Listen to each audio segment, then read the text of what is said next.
Welcome to super exclusive. మనం చూసాము Tripura constructions ఏదైతే ప్రీ లాంచ్ పేరుతో 100 కోట్లు కలెక్ట్ చేసి ఆ తర్వాత రోజుకు ఒక కొత్త కారణం చెప్తూ దాన్ని ఏదైతే ముందుకు తీసుకెళ్లే ప్రయత్నం చేస్తున్నారో దానికి వ్యతిరేకంగా దాదాపుగా 35 మంది బాధితులు వాళ్ళకి సంబంధించిన మాదాపూర్ ఆఫీస్ ముందు ధర్నా చేపట్టిన పరిస్థితి ఉంది. అది శాంతియుతంగా నడుస్తున్న నేపథ్యంలో పోలీసులు వచ్చి వాళ్ళని అడ్డగించడం, ఆ తర్వాత వాళ్ళ ఆఫీస్లోకి వెళ్ళి వాళ్ళకి సంబంధించిన బాధలు చెప్పుకునే ప్రయత్నం చేస్తున్న నేపథ్యంలో ఆ కంపెనీకి సంబంధించిన ప్రతినిధులు రెస్పాండ్ అవ్వడం మనం చూసాం. అంతేకాకుండా వాళ్ళు ఎంతసేపు ఉన్నా సరే మేము మంచి చేస్తున్నాం, మాకు వందలాది మంది వేలాది మంది సాటిస్ఫైడ్ కస్టమర్స్ ఉన్నారని చెబుతున్నారు. కానీ బట్ ఎవరైతే అక్కడ అసంతృప్తితో వచ్చిన కస్టమర్స్ ఉన్నారో వాళ్ళకి మాత్రం సమాధానం చెప్పలేకపోతున్న పరిస్థితి మనం చాలా క్లియర్గా చూసాం.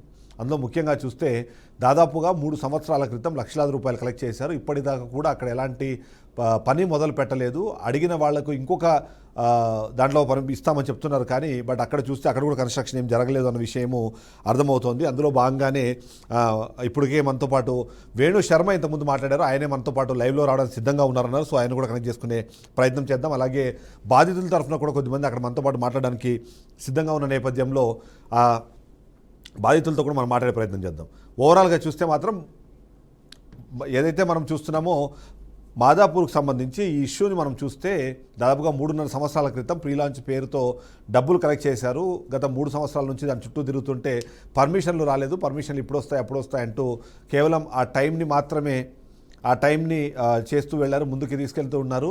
ఆ సందర్భంగానే ఎవరైతే ఆఫీస్కి వెళ్ళి ప్రశ్నించే ప్రయత్నం చేశారో వాళ్లకు సమాధానం దొరకపోవడంతో భయంతో వాళ్ళు ముందుకు వెళ్ళిన పరిస్థితి కనిపిస్తుంది. మనతో పాటు బాధితులు ఫోన్ లైన్లో సిద్ధంగా ఉన్నారు. ఒకసారి తనతో మాట్లాడే ప్రయత్నం చేద్దాము.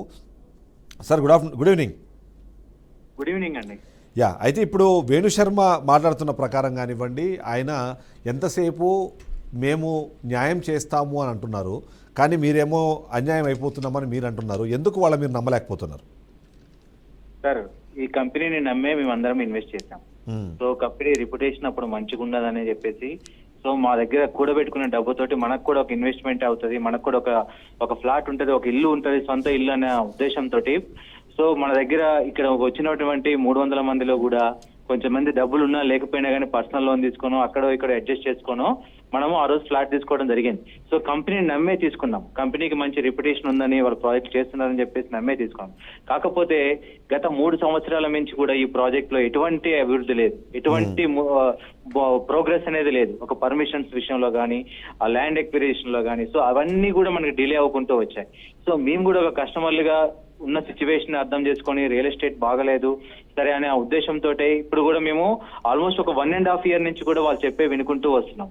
గత లాస్ట్ 1.5 ఇయర్ నుంచి ప్రతిసారి మేము వచ్చి అడిగినప్పుడల్లా కూడా 2 months లో మనకి అప్రూవల్స్ వస్తున్నాయి, మనం ప్రోగ్రెస్ స్టార్ట్ చేస్తాం, 2 months లో వస్తున్నాయి, ప్రోగ్రెస్ స్టార్ట్ చేస్తామని చెప్పేసి మాకు నిదానంగా చెప్పుకుంటూ వస్తున్నారు. మేము కూడా వాటన్నిటిని కూడా తీసుకున్నాము, అట్లనే వెళ్ళిపోయాము. కానీ లాస్ట్ 1.5 ఇయర్ నుంచి కూడా మేము వాళ్ళు చెప్పే వినుకుంటూ వచ్చాము. ఇప్పుడు ఎటువంటి అభివృద్ధి లేదు, ఎటువంటి ప్రోగ్రెస్ లేదు, పర్మిషన్స్ కూడా వాళ్ళు క్లియర్ చేసుకునే సిచ్యువేషన్ లో లేదు. సో అందుకు ఈ రోజు మేము ఆల్మోస్ట్ ఒక 50 మంది అందరూ వచ్చారు. ఇక్కడ చిన్న పిల్లలు ఉన్నారు, పెద్దవాళ్ళు ఉన్నారు, ముసలి వాళ్ళు, పెన్షన్ తీసుకునే వాళ్ళు కూడా ఉన్నారండి ఇక్కడ. సో అందరం కూడా వచ్చేసి ఇక్కడ దీని గురించి అడుగుదామని వచ్చాము. మంచిగా మాట్లాడాము వాళ్ళతోటి. సార్ ఇది ఏం జరుగుతుంది, మాకేంటి అప్డేట్ అని చెప్పేసి అడగటం జరిగితే వాళ్ళు ఇదే చెప్పారు. సో మేము ఫైనాన్షియల్ గా ఇబ్బంది పడుతున్నాం, ఫైనాన్షియల్ క్రైసిస్ లో ఉన్నాము, కాకపోతే మాకు ఫండింగ్ వచ్చేది ఉన్నది, మేము స్టార్ట్ చేస్తాము, మీకు ఎటువంటి ఇబ్బంది లేదన్న భరోసా ఇస్తున్నారు. కానీ అది ఎప్పటికి అవుతుంది అన్నది మాకు ఆ నమ్మకం అనేది కోల్పోయేలా చేసేసారు. ఎందుకంటే మేము 3 years నుంచి ఇదే సిచ్యువేషన్ మేము ఫేస్ చేస్తాం కాబట్టి ఇప్పుడు మాకు నమ్మకం లేదు సార్, మేము నమ్మలేకపోతున్నాం, మా డబ్బులు మాకు రిటర్న్ ఇచ్చేసేయండి అని చెప్పేసి మేము అడగడం జరిగింది. లేకపోతే వాళ్ళు ఏమి ఆప్షన్ ఇస్తున్నారు, వేరే ప్రాజెక్ట్ లో తీసుకోమని చెప్పేసి అడుగుతున్నారు. కానీ వేరే ప్రాజెక్ట్ కూడా సిచ్యువేషన్ చూస్తే ఆల్రెడీ అందులో ఇన్వెస్ట్ చేసిన బాధితులు కూడా ఉన్నారు. వాళ్ళు కూడా ప్రాజెక్ట్ లో ఎటువంటి పురోగతి లేదు, ప్రాజెక్ట్ వర్క్ జరగట్లేదు అని చెప్పేసి చెప్తున్న నేపథ్యంలో మేమందరం ఏం చేస్తాము, సార్ మాకు ఎటువంటి ప్రాజెక్ట్ లో వద్దు, మాకు మనీనే కావాలి. సో మనీ కావాలంటే వాళ్ళు ఏమంటారు 9 months టైం పెడుతున్నారు.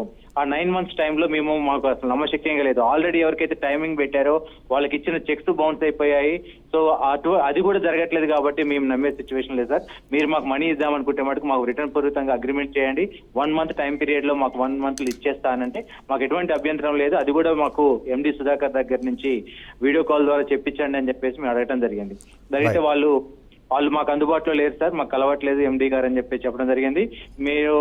మీరు ఇక మా దగ్గర ఉన్న ఆప్షన్స్ అయితే అవి, మీరు ఏం చేసుకుంటారో చేసుకోరని చెప్పి చెప్పారు.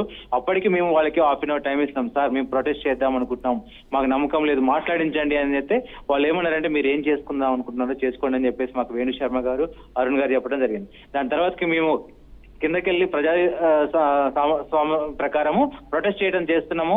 సో దాని తర్వాత పోలీసులు వచ్చేసి మీరు ఇక్కడ చేయడానికి వీల్లేదని అంటే మీ పైకి వచ్చేసరికి లాక్ వేశారు.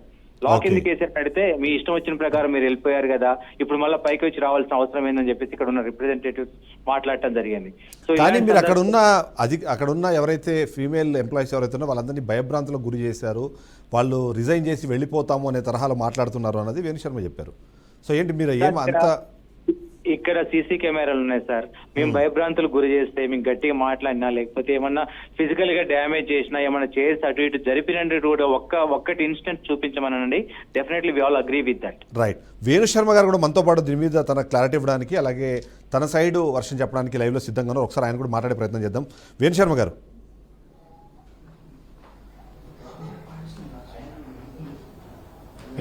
నమస్కారం సార్. ఎస్ నమస్తే, వినిపిస్తుంది కదా నా వాయిస్? సార్ మీరు చెప్పిన ప్రకారము త్రిపుర కన్స్ట్రక్షన్స్ అనేది చాలా పెద్ద కంపెనీ, వేలాది మంది దీంట్లో సాటిస్ఫైడ్ కస్టమర్స్ ఉన్నారు అని చెప్పారు. కానీ ఈ 35 మందినో లేకపోతే ఒక 50 మందినో మీరు హ్యాండిల్ చేయడంలో ఫెయిల్ అవ్వడానికి కారణం ఏంటి సార్? అవును సార్, చిన్న కరెక్షన్ సార్, సారీ నేను కరెక్ట్ చేసినందుకు. మేము ఫెయిల్ అవ్వలేదు సార్, వాళ్ళు ఏంటంటే ప్యానిక్ అయిపోయి ఏంటంటో మాట్లాడుకుంటున్నారు అంతే. మేము ఫెయిల్ అవ్వడం అనేది లేనే లేదు. వాళ్ళు అడిగిన ప్రతి క్వశ్చన్కి ప్రతి ప్రశ్నకి సమాధానం చెప్పడం జరిగిందండి, ఎక్కడా ఫెయిల్ అవ్వలేదు. వాళ్లే వెళ్ళిపోయి మేము ప్రదర్శనలు చేసుకుంటాం ప్లేకార్డులు పట్టుకొచ్చారండి. ఓకే, అంటే మీరు ఏం చేసుకుంటారు, నేను ఆపకూడదు కదండి, ప్రజాస్వామ్య రైట్, మీకు అన్ని రైట్స్ ఉన్నాయి, ఫండమెంటల్ రైట్స్, మీరు ఏం చేసుకుంటారో చేసుకోండి అన్నాం. అంతేగాని మీరు ఆపుతాము అని ఏమీ చెప్పలేదు. మేము వాళ్ళకి చేతులెత్తి దండం పెట్టి మీరు ఏం చేసుకుంటారో చేసుకోండి అన్నాం. ఎందుకంటే మేము తప్పు చేయలేదనే సంగతి మాకు తెలిసింది. తప్పు చేసిన వాళ్ళు భయపడతారు, మేము ఎందుకు భయపడతాం సార్? కానీ 100కి డైల్ చేసింది ఎవరు? పోలీసులు అక్కడ వచ్చే క్రమంలో ఇంతకుముందు నేను ఇంకొక వ్యక్తితో కూడా మాట్లాడాను, రాజు అనే కానిస్టేబుల్తో మాట్లాడితే ఆయన చెప్పిన ప్రకారము మాకు 100కి కాల్ వచ్చింది, 100కి డైల్ చేశారు కాబట్టి మేము వచ్చామని చెప్పారు. సో మీరు ప్రజాస్వామ్యయుతంగా వాళ్ళని ఒకవేళ నిజంగానే వాళ్ళు ఏదైనా నిరసన తెలపాలన్న దాన్ని మీరు యాక్సెప్ట్ చేసినప్పుడు 100కి ఎవరు కాల్ చేశారు? అంటే మా పైన 4 ఫ్లోర్లు అండి ఇవి. చెప్తాను సార్. మా కిందని ఒక షోరూమ్ ఉంటుందండి శాంసంగ్, మా పైన ఇంకేదో సిమెంట్ కంపెనీయో స్టీల్ కంపెనీయో ఉంది, ఆ పైన ఇంకేదో పిక్సెలాయిడో ఏదో మన మూవీకి సంబంధించిన వాళ్ళది ఏదో ఉందండి. ఇవన్నీ సాఫిస్టికేటెడ్ కంపెనీసే. వీళ్ళు వచ్చి శాంతియుతంగా చేస్తామని చెప్పి అక్కడ ట్రాఫిక్ జామ్ అవుతున్నదని ఎవరో చెప్పారట. ఎందుకంటే వాళ్ళతో మాట్లాడుతూ మా క్రూ మెంబర్స్ అంతా కాన్ఫరెన్స్ రూమ్ లోనే ఉన్నాం. సో మా ఎవరి నుంచి ఫోన్ పోలేదు.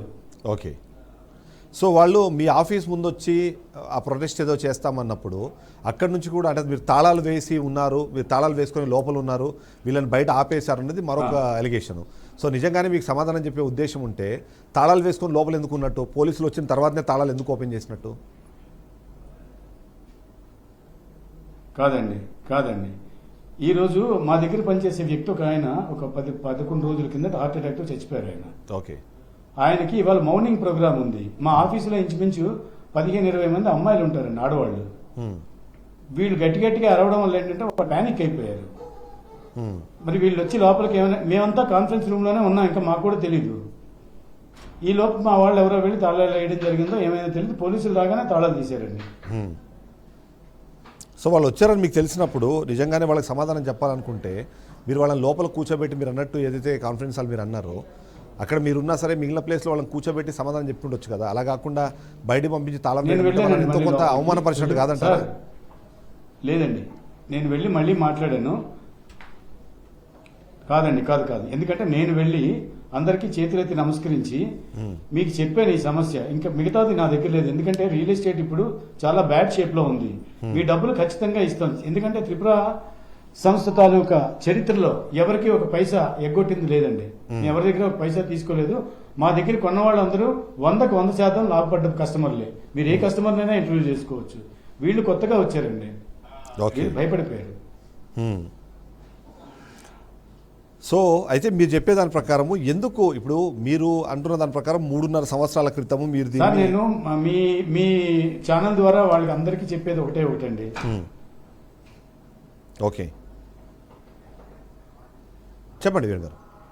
ఇది ఏమిటంటే ఇప్పుడు నన్ను ఒక దెబ్బ కొడితే అదొక 2-3 రోజుల్లో మానిపోతుందండి. ఇలా ప్రొటెస్టులు ధర్నాలు చేసి ఒక రిప్యూటెడ్ కంపెనీని రోడ్డుకి ఈడిస్తే మాకు ఎంత కష్టం అవుతుందో మీరే చెప్పండి. అసలే సేల్స్ లేవు. మా ఎంప్లాయీస్ ఇంచుమించు ఒక 700-800 మంది ఉంటారు మా కస్టమర్లు. సార్ ఈ రియల్ ఎస్టేట్ సంస్థ అనేది 25 లక్షల మంది దీని మీద బతుకుతున్నారు సార్. ఇట్లా గొడవలు చేస్తే అందరికీ జీవనోపాధి పోతుంది కదండి. లేదు సార్, మీరు మాట్లాడిన దాంతో నేను కూడా ఏకీభవిస్తాను. మీరు కష్టకాలంలో ఉన్నప్పుడు అందరూ మీకు సహకారం ప్రజలందరికీ మీ ఛానల్ ద్వారా తెలియజేసుకుంటుంది ఇదే. కానీ నేను యాక్చువల్లీ మీ కంపెనీకి సంబంధించిన గూగుల్ రివ్యూస్లోకి వెళ్ళాను సార్. నేను మీరు చెప్పినట్టుగా మీ విల్లా ప్రాజెక్టుకి సంబంధించి కూడా ఒకరి దీని మీద నెగిటివ్ వేసిన పరిస్థితి ఉంది. అంటే మీరు విల్లా ప్రాజెక్టు కూడా హ్యాండ్ ఓవర్ చేయట్లేదు దాదాపుగా చాలా కాలం నుంచి, అంతేకాకుండా రెస్పాండ్ కూడా అవ్వట్లేదు. Hand over by 2023. సో 2023కి మీరు హ్యాండ్ ఓవర్ చేస్తామని చెప్పారు. బట్ ఇప్పటిదాకా 10% వర్క్ కూడా కంప్లీట్ అవ్వలేదు. సార్ మీకు చిన్న ఉదాహరణ చెప్తాను సార్. ఎస్ చెప్పండి మీరు గారు. అభియోగం మీకు చిన్న ఉదాహరణ చెప్తాను sir. Land mark 1, land mark 2 ఇంచుమించు 450 నుంచి 500 విల్లాలండి. మేము 40 నుంచి 60 లక్షల లోపు ఇచ్చేవాడి విల్లాలు. మేము వాళ్ళకి ఇచ్చిన హ్యాండ్ ఓవర్ చేసిన టైంలో వాళ్ళకి సేల్ వాల్యూ 2 crores అయిందన్న విల్లా. అందరూ కూడా వచ్చి లక్షాధికారుల్ని కోటీశ్వరులు చేసిన సుధాకర్ అని ఆయనకు సన్మానం చేయడం జరిగింది మా చైర్మన్ గారిని. తర్వాత ల్యాండ్ మార్క్ 3 విషయానికి వచ్చేసరికి కోవిడ్ టైంలో కూడా కట్టి 6 నెలల ముందు, అన్నదానికన్నా 6 నెలల ముందే హ్యాండ్ ఓవర్ చేయడం జరిగిందండి. అప్పుడు ఈ డిస్టర్బెన్సెస్ లేవు. ఇప్పుడు డిస్టర్బెన్సెస్ వచ్చేసారు. కాదు సార్, అంటే ఇక్కడ సమస్య ఏంటంటే సార్, ఇప్పుడు మీరు చెప్తున్న దానికి ఐఎమ్ సారీ టు సే, మీరు చెప్తున్న దానికి దీనికి కొద్దిగా కాంట్రడిక్టరీ ఉంది. ఎందుకంటే ఈ రివ్యూ పెట్టింది 7 నెలల క్రితము. ఆయన చెప్పింది 2023లో మీరు హ్యాండ్ ఓవర్ చేస్తామని. మీరు చెప్పినట్టుగా 2023 సమయంలో మీరు ఇప్పుడు చెప్తున్న ఈ రియల్ ఎస్టేట్ ఇష్యూస్ ఏవైతే ఉన్నాయో 2023లో లేవు కదా.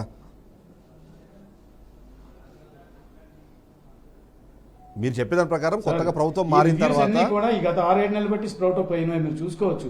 చాలా చండాలంగా రాశారండి, కంపెనీని డ్యామేజ్ చేస్తూ. 2023లో హ్యాండ్ ఓవర్ చేయాల్సింది చేయలేదు కాబట్టి ఆయన ఒక 7 నెలల క్రితం, అంటే మేబీ 2024 మధ్యలో ఎప్పుడో పెట్టినట్టున్నారు, ఒక 1 year తర్వాత పెట్టినట్టున్నారు. అంటే నేను అంటుంది ఏంటంటే 2023 లోపు మీకు ఆ సమస్య ఉండకూడదు. ఎందుకంటే రియల్ ఎస్టేట్ ప్రాబ్లమ్స్, లేకపోతే ప్రభుత్వం కొత్తగా ఏర్పడిన తర్వాత ఇక్కడ జరిగిన మార్పులు చేర్పులు రియల్ ఎస్టేట్లో ప్రాబ్లం వచ్చిందన్నది నేను కూడా యాక్సెప్ట్ చేస్తున్నా. కానీ 2023లో మీరు హ్యాండ్ ఓవర్ చేయాల్సింది చేయలేకపోయారు అన్నది కదా ఇక్కడ. విల్లా ప్రాజెక్ట్ గురించి అండి. అవునండి, విల్లా ప్రాజెక్ట్ గురించి అండి. రాము చావా నేను ఒక ఆయన పెట్టారు. నా క్లారిటీ మిస్ అవుతుంది. విల్లా ప్రాజెక్ట్ గురించి మీరు అడిగేది. నేను ఓవరాల్ గా విల్లా ప్రాజెక్ట్ మధ్యలో వచ్చేసరికి ఆ రైతులతోటి కొంచెం గొడవలు వచ్చేసారు. ఓకే, ఆ రైతులతోటి కొంచెం గొడవలు వచ్చాయండి. కాదు సార్, నేను ఎందుకు అవి సాల్వ్ అయ్యేసరికి ఒక 8 నెలలు పట్టింది. దాని తర్వాత ఏంటంటే లేబర్ ప్రాబ్లమ్స్ వచ్చాయండి. ఓకే, ఇంకొక 10 months బ్యాక్ ఒక హ్యాండ్ ఓవర్ చేసేయాలి సార్. December 25కి హ్యాండ్ ఓవర్ చేసేస్తున్నాం. అది అక్కడ ఉన్న ఎగ్జిస్టింగ్ కస్టమర్స్ అందరికీ తెలుసు. ఇప్పుడు ఇంకొక రివ్యూలో కూడా ఆల్మోస్ట్ గ్రీన్ ఆల్ఫా అని మీరు ఏం గురించి అయితే మాట్లాడుతున్నారో అది హ్యాండ్ ఓవర్ చేయాల్సింది కూడా 2024 డిసెంబర్లో మీరు చేయాలి. బట్ ఇప్పటిదాకా అవ్వలేదు, ఇంకా చాలా వర్క్ పెండింగ్ ఉందని ఒకరు పెట్టారు. Positive reviews are paid reviews అని చెప్పి ఒక ఆయన ఎవరో దాని చెప్పి సర్లేదు, అది నాట్ ఇంపార్టెంట్. కానీ there is no corporate system in Tripura construction because Tripura having their relatives as employees. Positive reviews are paid reviews అంటే నన్ను ఎవరైనా పొగిడితే వాళ్ళు నేను డబ్బులు ఇచ్చి పొగిడించుకుంటాను చెప్పండి. సో అయితే ఒక చిన్న డౌట్ సార్, మీరు నాకు కొన్ని వీళ్ళంతా కలిసి ఇది ఒక కాన్స్పిరసీ అండి. ఓకే సార్, అయితే కాన్స్పిరసీ మీరు అంటున్నారు కానీ ఒకటి 3 years ago పెట్టిన ఒక రివ్యూ, 2 years ago పెట్టిన రివ్యూ, తర్వాత 10 months ago పెట్టిన రివ్యూ, ఇలాంటివన్నీ అంటే ఒక 2-3 సంవత్సరాల పాటు త్రిపుర కన్స్ట్రక్షన్స్ మీద కాన్స్పిరసీ చేసి ఒకరికొకరు నెగిటివ్ రివ్యూస్ పెట్టుకొని అది కూడా ఏంటంటే ఏ ఒక్క రివ్యూకి మరో రివ్యూకి మధ్యలో నాకైతే కనెక్షన్ కనిపించట్లేదు. ఒకవేళ నిజంగానే ఒక 2-3 మాట్లాడుకుంటే సిమిలర్ టైప్ ఆఫ్ రివ్యూస్ ఉండాలి, కానీ దీంట్లో ఒక్కో డిఫరెంట్ రివ్యూ ఉంది. ఒక దాంట్లో ఏమో మీ మేనేజ్మెంట్ మీద ఉంది, కొన్నేమో ఏదైతే మీ కస్టమర్ సర్వీస్కి సంబంధించిన ఉన్నాయి. CEO is not channel partner friendly, maybe డైరెక్ట్గా ఆయన మీ పేరు మీదే పెట్టేసినట్టున్నారు, ఎస్ మద్దూరు అని. ఆయన పెట్టింది 3 years ago పెట్టారు.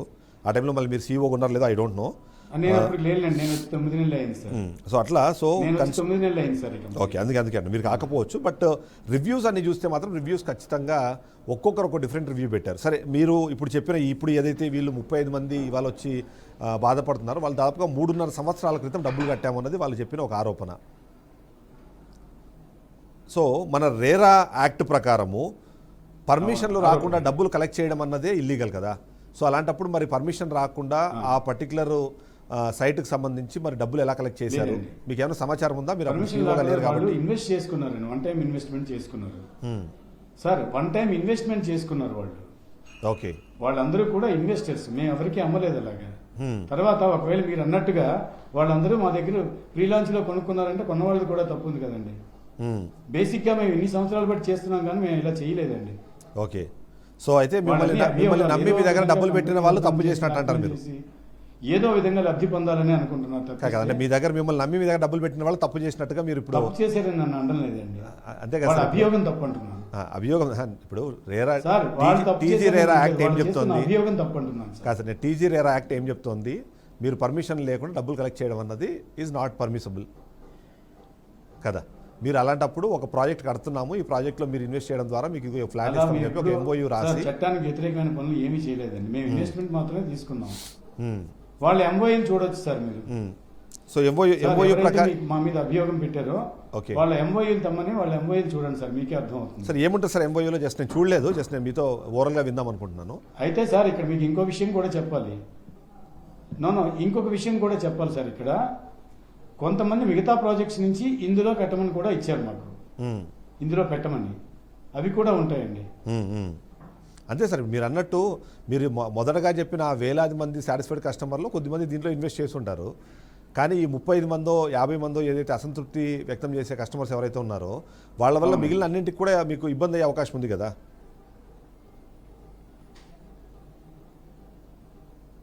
చాలా చాలా ఇబ్బంది అవుతుంది. అందరికీ నేను చేతులెత్తి మొక్కుతున్నానండి, ఏమీ ప్రాబ్లం లేదు. భరోసా మీ ఛానల్ ద్వారా నేను అందరికీ భరోసా ఇస్తున్నాను. అందరికీ ఎవరికి ఎలా కావాలంటే అంటే కన్వర్ట్ అవ్వాలా లేకపోతే వాళ్ళ డబ్బులు వెనక్కి రావాలా అంటే ఖచ్చితంగా నేను టైం ఇమ్మని అడిగాను. ఆ టైంలో నేను ఇస్తానని చెప్పాను. మా చైర్మన్ గారితో నేను మాట్లాడి వాళ్ళ క్లారిటీ ఇస్తాను. కానీ అంటే వాళ్ళు అడుగుతుంది చైర్మన్ గారితో మాకు డైరెక్ట్ గా మాట్లాడించండి అన్నారు. చైర్మన్ గారు మాట్లాడలేదు, ఎందుకంటే మీరు అది కాకుండా మీ ద్వారా అందరికీ నేను ఏం చెప్పదలుచుకున్నానంటే సహనం ఓర్పు అనే మనిషికి చాలా ఇంపార్టెంట్ అండి. సార్ 3.5 సంవత్సరాల తర్వాత కూడా ఇంకా సహనం ఓర్పు అంటే ఇలాంటి పరిస్థితిలో వాళ్ళ సహనం కోల్పోతే మా సేల్స్ ఎఫెక్ట్ అయ్యి కంపెనీ ఎఫెక్ట్ అయిపోతే చాలా మంది రోడ్డున పడిపోతాం సార్. వేణుశర్మ గారు, ఇప్పుడు వాళ్ళు ఆల్రెడీ రోడ్డు మీదకి వచ్చారు, అది వాళ్ళ బాధ. మీరు రోడ్డు మీద పడబోయే వాళ్ళ గురించి మాట్లాడుతున్నారు. వీళ్ళు ఆల్రెడీ మేము రోడ్డు మీదకి వచ్చేసాము, మేము కష్టపడి సంపాదించిన డబ్బులు, కష్టపడి కూడబెట్టుకున్న డబ్బులని మేము దీన్ని నమ్మి పెట్టాము. వచ్చారండి, మేము మొత్తం వచ్చేస్తాం, మా కస్టమర్స్ తో పాటు అందరం రోడ్డు మీద పోతాం. సో వీళ్ళు ఇబ్బంది పడినా పర్లేదు, వాళ్ళ కోసం వీళ్ళు సంయమనం పాటించాలంటారా? సార్ ప్రతి పైసా కూడా కష్టపడి వచ్చింది. మరి సార్ ఇప్పుడు మిమ్మల్ని నమ్మి మీ దగ్గర ఇన్వెస్ట్ చేసిన వాళ్ళు ప్రీ లాంచ్ పేరుతో ఎవరైనా పెడితే తప్పు వాళ్ళదే అని మాట్లాడారు మీరు. అది సరే, ఓకే, అది మీరు ఎందుకన్నారు అన్నదాన్ని నేను ఉద్దేశం నేను ఆపాదించట్లేదు. కానీ బట్ అలాంటి వాళ్ళు చాలా మంది ఉన్నారు. ఇప్పుడు బయటకు వచ్చిన వాళ్ళ సంఖ్య వాళ్ళది కూడా తప్పు ఉంటుందండి, కానీ మేము అలా చేయలేదని చెప్పాను సార్. నేను ఏమంటున్నా అంటే ఇప్పుడు వీళ్ళు బయటకు వచ్చారు కాబట్టి తెలియట్లేదు కానీ, బట్ ఇలాంటి కస్టమర్లు చాలా మంది ఉండొచ్చేమో కదా, దీన్ని చూసి అందరూ బయటకు వచ్చే అవకాశం కూడా ఉంది కదా. సార్ చిన్న ఉదాహరణ చెప్పనా సార్ మీకు నేను? చెప్పండి. మీ ఛానల్ ద్వారా అందరికీ చెప్తున్నాను. ఒక కుక్కని చంపాలంటే పిచ్చిది అని పేరు పెట్టి చంపడం చాలా ఈజీ సార్. ఒక సంస్థను బద్నాం చేయాలంటే వీళ్ళు చాలా మంది దగ్గర తీసుకున్నారు అని. మేము రెడీగా ఉన్నాం సార్ దేనికైనా, ఏ ఛాలెంజ్కైనా. లేదు సార్, నేను ఏమంటున్నా అంటే ఆ కుక్క మమ్మల్ని కరిచింది కాబట్టి మాకు ఆ పెయిన్ అవుతుంది అంటారా? ధీమా ఉంది, అది మా గర్వం కూడా సార్. కాగా నేను ఏమంటున్నా అంటే మీరు ఆ కుక్క మమ్మల్ని ఆల్రెడీ కరిచింది, మేము ఆల్రెడీ దానివల్ల బాధపడుతున్నాము, ఆ బాధపడిన దానికి మేము పరిహారం అడుగుతుంటే మేము పిచ్చుకుక్క అంటున్నాము అని మీరు ముద్ర వేయడం కూడా కుక్క కరెక్ట్ నన్ను కాదు కరవలేదు కదా. సార్, మమ్మల్ని చంపడానికి మేము కుక్కను కదా వాళ్ళు అనుకున్నది, పిచ్చి కుక్కలాగా దాన్ని పిచ్చి అని పేరు పెట్టి చంపేద్దామని వాళ్ళు. సార్ అట్లా కదా, ఇప్పుడు మీరు కొన్ని నిజాలు చెప్పండి. ఓకే సరే, వాళ్ళు ఇప్పుడు సరే, పిచ్చుకుక్కని వేసారా లేదా ఏందని చూద్దాం ఒక్క నిమిషము.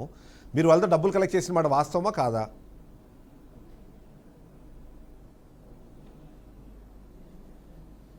డబ్బులు ఇన్వెస్ట్మెంట్ తీసుకున్న మాట వాస్తవం కొంతవరకు. ఓకే, మీరు యాజ్ పర్ ఎంఓయూ ఎప్పటి వరకు మీరు డబ్బులు వాళ్ళకి ఇస్తామన్నారు? మేము ఎవరిని అడగలేదు సార్, ఎక్కడ పబ్లిసైజ్ చేయలేదు, ఎక్కడ అడ్వర్టైజ్ చేయలేదు.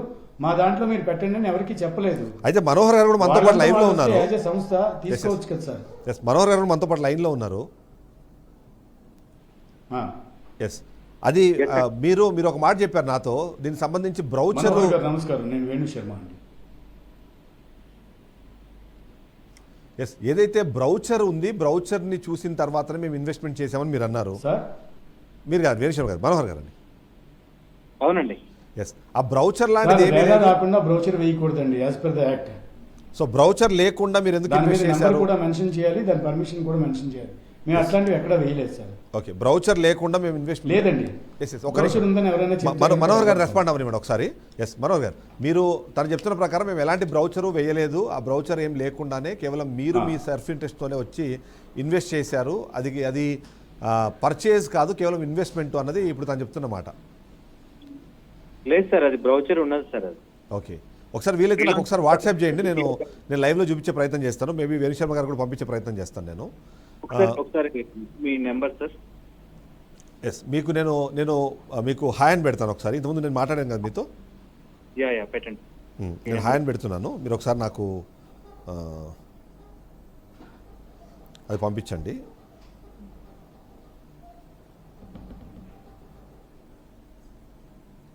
అయితే వేణుశర్మ గారు, ఇప్పుడు మీరు చెప్తున్న ప్రకారం ఒకవేళ నిజంగానే మీరు ఎలాంటి అడ్వర్టైజ్మెంట్ చేయకుండానే ఇంతమంది ఇన్వెస్టర్లు మిమ్మల్ని నమ్మి వచ్చారు అంటే వాళ్ళకి సమాధానం చెప్పాల్సిన బాధ్యత మీకు లేదనే ఫీలింగ్ ఏమైనా ఉంది? ఎందుకంటే వాళ్ళంతటా వాళ్ళే వచ్చారు కాబట్టి ఇంకా అది వాళ్ళ తప్పే, మాదేం తప్పు కాదు అన్నట్టు ఏమైనా మీకు అలాంటి ఒపీనియన్ ఏమైనా ఉందా? ఖచ్చితంగా వాళ్ళ తప్పు కాదండి అది. వాళ్ళ ఆవేదన సార్. ప్రాపర్టీ కొనుక్కోవడం అనేది ఒక వ్యక్తి తాలూకా శ్రమ అండి.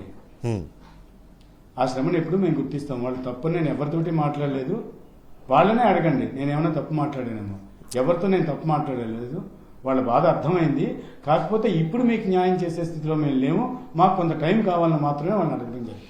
Okay, so Tripura's Nirvana offering ending at November 2021, terms and conditions apply. 3,299 per SFT Tellapur, one time payment, terms and conditions applied. ఇది త్రిపుర కన్స్ట్రక్షన్ సంబంధించిన ఇన్స్టాగ్రామ్లో ఉన్న post. Tripura constructions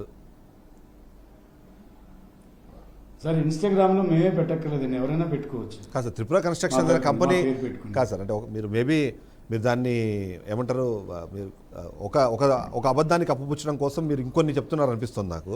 Tripura constructions అని చెప్పి ఒక కంపెనీకి సంబంధించిన అఫీషియల్ హ్యాండిల్ని ఎవరు పడితే వాళ్ళు ఆపరేట్ చేయలేదు. ఎందుకంటే సార్ నాది ఒక చిన్న విన్నపం సార్, నన్ను మాట్లాడినవ్వండి సార్. నాది ఒక చిన్న విన్నపం. చెప్పండి. నేను ఎక్కడైనా మామూలుగా బోర్డు పెట్టుకున్నాను అనుకోండి త్రిపుర అని, కొంతమంది ఛానల్ పార్ట్నర్స్ ఉంటారు, ఓకే, వాళ్ళు కూడా త్రిపుర అని పెట్టుకుని వాళ్ళ ఇన్స్టాగ్రామ్ లో వాళ్ళు పోస్టింగ్ చేసుకోవచ్చు.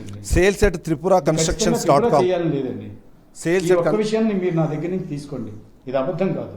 సేల్స్ ఎట్ tripuraconstructions.com అన్న వెబ్సైట్ మీది కాదా సార్? www.tripuraconstructions.com అనే వెబ్సైట్ అది మీది కూడా కాదా? హ్యాక్ అయింది. అంటే నేను వచ్చిన 9 నెలల్లో అయితే జరగలేదండి ఆ వెబ్సైట్ ఉందా మీకు లేదా? సార్. నేను వచ్చిన తర్వాత ఈ కంపెనీలో అట్లాంటివి ఏమీ జరగలేదు. .com అనేది మా కంపెనీయే. అంతకు ముందు 2 సార్లు హ్యాక్ అయితే దాన్ని మళ్ళీ తీయించి 2 ఏజెన్సీస్ మార్పించామండి. సో 91 సార్, ఈ నెంబర్ నేను చెప్పొచ్చు చెప్పకూడదు తెలియదు కానీ 47761 పోతున్నాయి కదా మా దగ్గర నుంచి అని. వేణుశర్మ గారు, నేను ఇంతసేపు మీ మీద నాకు ఒక మంచి ఒపీనియన్ ఉండేది, కానీ మీరు ఇప్పుడు ఏదైతే బుకాయించే ప్రయత్నం చేస్తున్నారో అది చాలా క్లియర్గా అర్థమవుతుంది సార్. మీరు బుకాయించే ప్రయత్నం చేస్తున్నారు, ఎందుకంటే ఇది చాలా క్లియర్గా కనిపిస్తుంది. మీ కంపెనీకి సంబంధించిన బ్రౌచర్ ఇది. వినండి చెప్తాను. మీ కంపెనీకి సంబంధించిన ఇన్స్టాగ్రామ్ లో సీఈఓగా చార్జెస్ తీసుకుని కాదండి, ఇప్పుడు మీరు ఎప్పుడు ఛార్జ్ తీసుకున్నారు కానీ మీరు ఎప్పుడు ఛార్జ్ తీసుకున్నా ఆ కంపెనీ చేసే యాక్టివిటీస్ సార్ దయచేసి నా మీద ఒపీనియన్ పోగొట్టుకోకండి, ఎందుకంటే నేను చాలా జెన్యున్ పర్సన్ అని నేను చెప్పుకోకూడదు కానీ నేను చెప్తున్నాను. నేను ఇప్పుడు దీన్ని నేను మీ అఫీషియల్లో దానిలో నుంచే తీసి చూపించమంటారా మరి, లేకపోతే మీ అఫీషియల్ ట్విట్టర్ హ్యాండ్లో నుంచి తీసి చూపించిన నేను అది కూడా కనిపిస్తుంది నాకు. సార్ ఇది ఎప్పుడైందో నాకు తెలియదు, నేను వచ్చి 9 నెలలు అయింది, నేను వచ్చిన దగ్గర నుంచి ఇవి జరగలేదని చెప్తున్నాను నేను. ఓకే, సో మీరు వచ్చిన 9 నెలల నుంచి ఆల్రెడీ కన్స్ట్రక్షన్. నేను బాధ్యుడు కాదు సార్, ఎవరైనా పెట్టుండొచ్చు ఇమేచ్యూర్గా. ఓకే, నేను చట్టాన్ని సపోర్ట్ చేసే వ్యక్తిగా, టీవీ ఛానల్స్ ని గౌరవించే అంటే వేణు శర్మగా కాకుండా ఆ కంపెనీ సీఈఓగా మీకు బాధ్యత లేదంటారా? తర్వాత ఇటువంటి సంఘటన జరగలేదు, జరగనివ్వను కూడా నేను. కాదండి, వేణు శర్మగా కాకుండా కంపెనీ సీఈఓగా ఆ కంపెనీ చేసే మీకు తప్పులకి నేను అదే బాధ్యత చెప్తున్నాను మీది కదా సార్, నేను వచ్చిన తర్వాత ఇలాంటివి జరగలేదు, జరగనివ్వను కూడా. నా ప్రశ్న అది కాదు. నేను బాధ్యుడిని కాదు. వేణు శర్మగా కాకుండా కంపెనీ తప్పకుండా సీఈఓగా ఆ బాధ్యత మీకు ఉంటుందా ఉండదా? మీ కంపెనీ ఏదైనా ఒక యాక్టివిటీ చేసినా, ఏదైనా ఒక ప్రోగ్రామ్ చేసినా, ఇలాంటిది ఏదైనా స్కామ్ చేసినా, అలాంటి దాంట్లో మీకు బాధ్యత ఉంటుందా ఉండదా?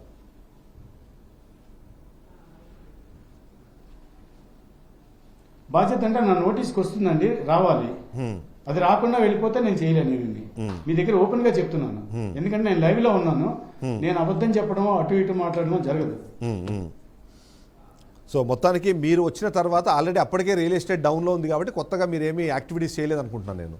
కాబట్టి మీకు ఇవి తెలీదా, లేకపోతే మీకు తెలిస్తే నిజంగానే చేయనిచ్చేవాళ్ళు కాదా మీరు? లేదండి, నాకు అవకాశం రాలేదు, నేను చేద్దాం అనుకున్నా కానీ ఇవన్నీ హర్డిల్స్ అయిపోయాయండి నాకు. అదే అంటున్నా, మీరు 9 నెలల నుంచి లేరు కాబట్టి గతంలో చేసిన సీఈఓ అంటే ఒకవేళ మీకు ఏమైనా ఐడియా ఉందండి ఆ టైంలో ఎవరు ఉండేది సీఈఓ కానీ మీకన్నా ముందు? సార్ నేను వచ్చిన తర్వాత చాలా మందిని మార్చేసి మొత్తం ఆర్గనైజేషన్ సెటప్ చేయడానికి ఇంకా ట్రై చేస్తాను. ఒక ఆర్గనైజేషన్ ప్రొఫెషనల్ గా తీసుకెళ్లాలంటే దానికి చాలా చాలా ఛానల్స్ మార్చాల్సి ఉంటుందండి, లేయర్స్. అవును, నేను I'm retired person from Unilever, I was heading Nigeria అండి. ఓకే, నేను రిటైర్ అయిన తర్వాత ఇక్కడికి వచ్చానండి. ఓకే, సో మీరు వచ్చినప్పుడు మీకు ఈ ఇష్యూస్ మీద మీకు ఐడియా ఉందండి? మీరు ఛార్జ్ తీసుకునేటప్పుడు obviously management handing over process పెడతారు, పెట్టినప్పుడు మనం ఏం కన్స్ట్రక్షన్ బాగా ఉన్నాయి కానీ నేను ఇప్పుడు చూడండి ఎప్పుడో జరిగిపోయింది, ఇప్పుడు నేను దాన్ని పోస్ట్ మార్టం చేయలేను కదా సార్. నేను నా ప్రశ్న ఏంటంటే మీరు ఎప్పుడైతే ఛార్జ్ తీసుకునేటప్పుడు గతంలో ఏం ప్రాజెక్టులు జరిగాయి మనవి, ఏ ప్రాజెక్టులు ఏ స్టేజ్లో ఉన్నాయి, ఏమైనా ఇష్యూస్ ఉన్నాయి లేదా వీటి మీద మీకు బ్రీఫ్ ఇచ్చిన తర్వాతనే మీరు ఛార్జ్ తీసుకొని ఉంటారు, లేదా ఛార్జ్ తీసుకుంటారు బ్రీఫ్ తీసుకొని ఉంటారు. సో ఆ సందర్భంలో ఈ ఇష్యూకి సంబంధించిన ఇన్ఫర్మేషన్ మీకు ఉందా లేదా? నేను ఛార్జ్ తీసుకున్న తర్వాత అంటే CEO definitions person to person, company to company మారుతాయి sir. Okay, so your part of అంటే మీ రెస్పాన్సిబిలిటీలో మీరు అన్ని చూసుకునేవారు. నేను వచ్చిన తర్వాత కంపన్సేషన్ కూడా మీ పార్ట్ ఆఫ్ మీ రోల్ అని చెప్పారు ఇంతకుముందు మీరు లైవ్లో మాట్లాడినప్పుడు నాతో. కంపన్సేషన్ మీన్స్ అంటే ఎవరైనా ఇలాంటిది ఏదైనా రిటర్న్ అడిగితేనో లేకపోతే ఏదైనా నష్టపోయామంటే వాళ్ళకి ఇచ్చే కంపన్సేషన్ వేరే ఏమన్నా డెఫినేషన్? సిఇఓ అంటే planning, organising, directing, controlling. No compensation అంటే వాళ్ళకి ఇచ్చేది కాదండి. మీరు industrial relations and personnel management చూసేటప్పుడు అయితే the role of the personnel manager compensation అంటే అక్కడ వర్క్ మ్యాన్ కాంపన్సేషన్ అండి. ఇక్కడికి వచ్చేసరికి వర్క్ మ్యాన్ కాంపన్సేషన్ కాదు, నా ఎంప్లాయీ తాలూకా compensation. Planning, organising, directing, controlling, procurement, development, maintenance, integration and compensation ఇక్కడ. ఓకే, సో డెవలప్మెంట్ కూడా మీ రెస్పాన్సిబిలిటీలో భాగమే. వాళ్ళు తప్పుగా తీసుకున్నారండి దాన్ని. ఓకే, అదే డెవలప్మెంట్ అనేది మీకు భాగమే. సో మీ దాంట్లో ongoing projects, organisation development sir, not project development. Personnel development అంటే మీ ఆర్గనైజేషన్ డెవలప్మెంట్ లో భాగంగా ఆర్గనైజేషనల్ డెవలప్మెంట్ మీ పెండింగ్ ప్రాజెక్ట్స్ ఏవైతే ఉన్నాయో వాటిని కంప్లీట్ చేయించి తద్వారా మీ బ్రాండ్ని బిల్డ్ చేయడం అన్నది అది మీ పార్ట్ ఆఫ్ యువర్ రెస్పాన్సిబిలిటీ, అది మీకు సంబంధం లేదండి.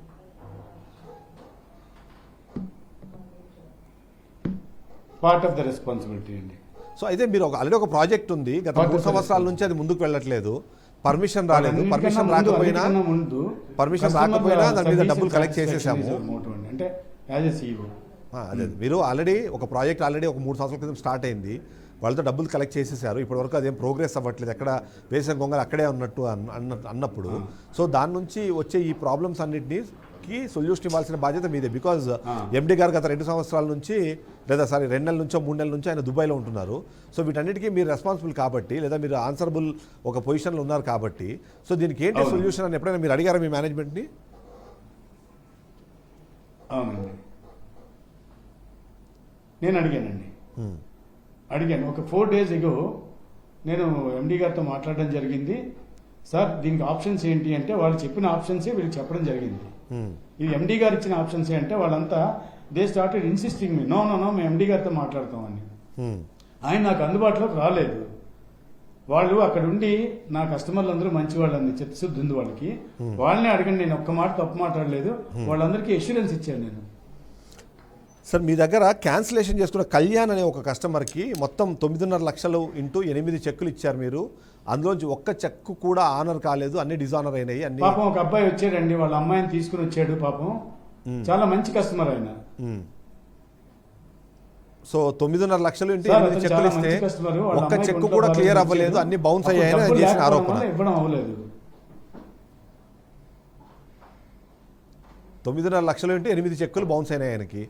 సో అంటే కనీసం ఒకవేళ 10 రోజుల సార్ కళ్యాణ్ అనే వ్యక్తి రావడం జరిగింది. అంటే నాకు సార్ చెప్పండి.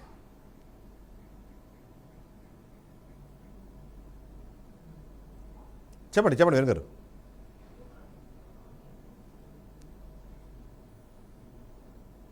సార్ కళ్యాణ్ అనే కస్టమర్ ఒకసారి వచ్చారు, ఒక పాపను తీసుకుని ఏదో ఆపరేషన్ ఉందని. చాలా మంచి వ్యక్తి ఆయన. ఆయన ఇబ్బంది పడ్డారు, ఎందుకంటే ఆయనకి డబ్బులు ఇవ్వలేకపోయాం మేము. చెక్కులు ఇచ్చారు, అవేవో చెక్కులు ఇచ్చారో ఇవ్వలేదు కూడా ఐడియా లేదు నాకు. అది ఈ రోజు మళ్ళీ నేను చూసిన తర్వాత అతను గుర్తుపెట్టాను నేను. ఆ కళ్యాణ్ కూడా మీరు అడగొచ్చు.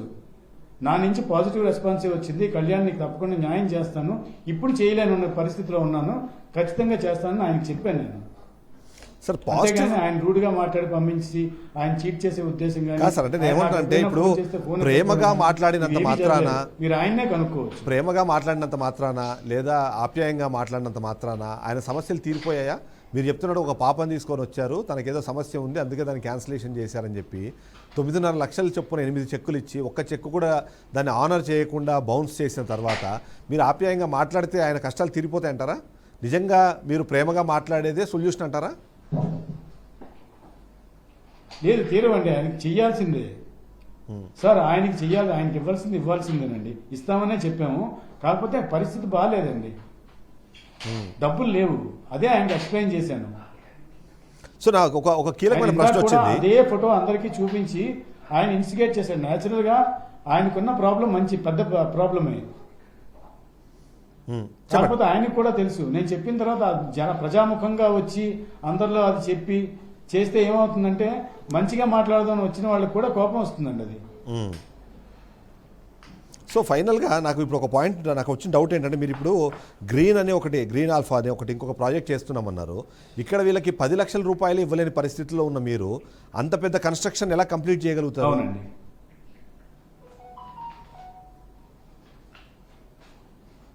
అది ఆల్మోస్ట్ కంప్లీట్ అయిపోయిందండి. ABCDEF బ్లాక్స్ అండి అవి.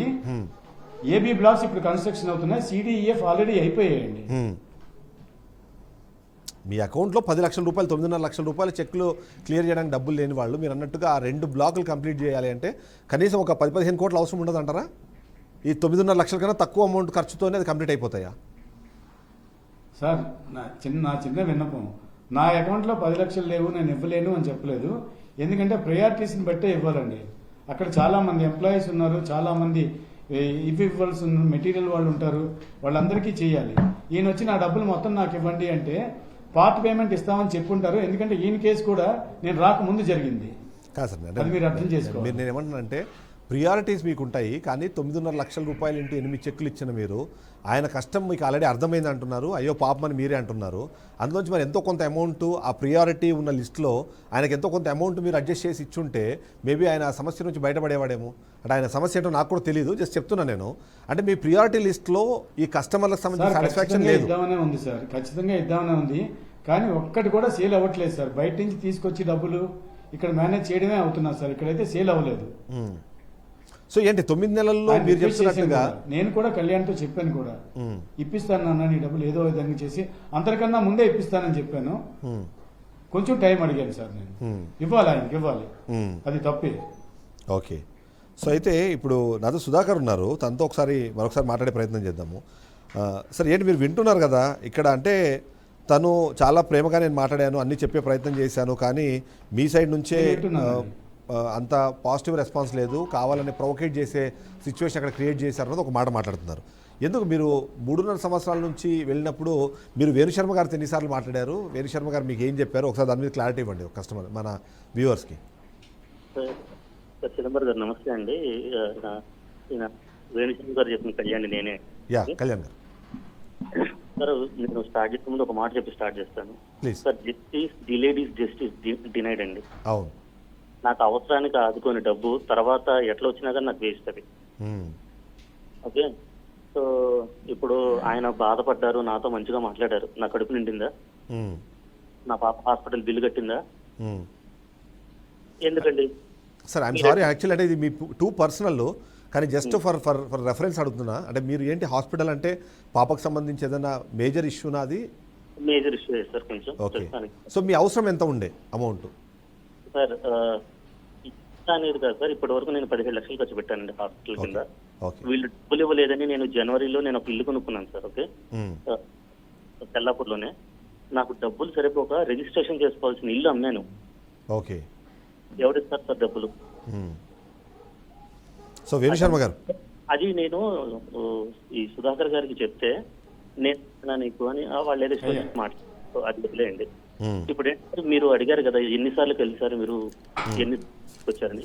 మేము ఎన్నిసార్లు వచ్చిన ఆఫీస్ లో ఎంట్రీ రాసుకుంటారు సార్. మీరు ఆఫీస్కి వచ్చి ఒకసారి ఎంట్రీ చూడండి. మా గ్రూప్ లో ఉన్న 300 మందిలో ప్రతి వారం కనీసం 10 మంది వచ్చి కలుస్తూనే ఉన్నారు వీళ్ళని. ఇప్పుడు కళ్యాణే ఎన్నిసార్లు వచ్చి కలిశాడు అనే దాని కాదు సార్ మీరు చూడాల్సింది. ఈ బాధ్యుల్లో ప్రతి వారం ఎంతమంది వచ్చి కలుస్తున్నారు అని అడిగితే మీకు కరెక్ట్ ఆన్సర్ వస్తుంది. ఇప్పుడు మేము నాకు తెలిసి మేము 300 మంది ఉన్నాం సార్. ఇవాళ 50 మంది వచ్చాం. దాని అర్థం ఇబ్బంది మా 40 మంది 50 మంది కాదు కదా. అవును, మేము ఇవాళ 300 మంది తరపున రిప్రజెంటేషన్ ఇచ్చాము. ఇవాళ కూడా నేను వేణుశర్మ గారు అంటున్నారు కదా నేను ప్రొవోక్ చేశాను అని. నేను ప్రొవోక్ చేయలేదండి. వీళ్ళు మళ్ళీ వచ్చి అదే పాత పట్టి తిప్పి కొత్త ట్యూన్ లో పాడుతున్నట్టు క్యాన్సిల్ చేస్తే 8 నెలలకు ఇస్తామన్నారు చూసారా, ఆ మాటకి నాకు కోపం వచ్చింది. నాకు జూలైలో క్యాన్సిల్ చేసి చెక్ ఇచ్చారండి. నేను ఇదే మాట అడిగాను, 10 మంది కదా నాకు ఇవ్వండి డబ్బులు అని అంటే దానికి మాట్లాడలేదు. ఇవాళ వచ్చి 50 మంది కూడా మేము ఎట్లా నమ్ముతాము, ఆల్రెడీ కళ్యాణ్ ఉంది కదా ఆయనకి డబ్బులు ఇచ్చింటే మేమందరం అవుతాను వచ్చిన 50 మంది చెప్పారండి. వాళ్ళు కనీసం నోటి నుంచి ఇస్తామని ఆ మాట కూడా రాలేదు. నేను ప్రొవోక్ చేశానంటాం తప్పు మాట సార్. ఇక్కడ వచ్చిన వాళ్ళు 50 మంది ఉన్నారు కదా, వాళ్ళలో ఒక్కళ్ళైనా చెప్పమనండి నేను ప్రొవోక్ చేశాను. సర్లేండి, ఇప్పుడు ఆయన ప్రొవోకేట్ చేశారన్నంత మాత్రాన జరగాలన్నది ఏం కాదు. కానీ బట్ ఇప్పుడు వచ్చిన వాళ్ళంతా ఏదో అందరూ చదువుకున్న వాళ్ళే ఉద్యోగం చేసేవాళ్ళు, ఎవరికి ఆ సొంత ఆలోచన లేకుండా లేదండి. సామరస్యంగానే మాట్లాడే డబ్బులు తీసుకుందామని వచ్చాం. అవును, కానీ రెచ్చగొట్టే మాటలు ఇవ్వండి. వేణుశర్మ గారు, సో సొంత కూతురు హాస్పిటల్లో ఉండి ఒక 15 లక్షల రూపాయలు అవసరమయ్యి ఆ 15 లక్షల రూపాయలతో వాళ్ళ పాప ప్రాణాన్ని కాపాడుకోవాలని ఒక వ్యక్తికి సంబంధించిన బాధ మీకు ప్రియారిటీ లిస్ట్లో లేకపోవడం అన్నదాన్ని అంటే మిమ్మల్ని నేను ఎలా అభివర్ణించాలో నాకు అర్థం కావట్లేదు. అంటే అంత ఇన్హ్యూమన్గా ఎలా మీరు ఆ మాట అనగలిగారు అన్నది.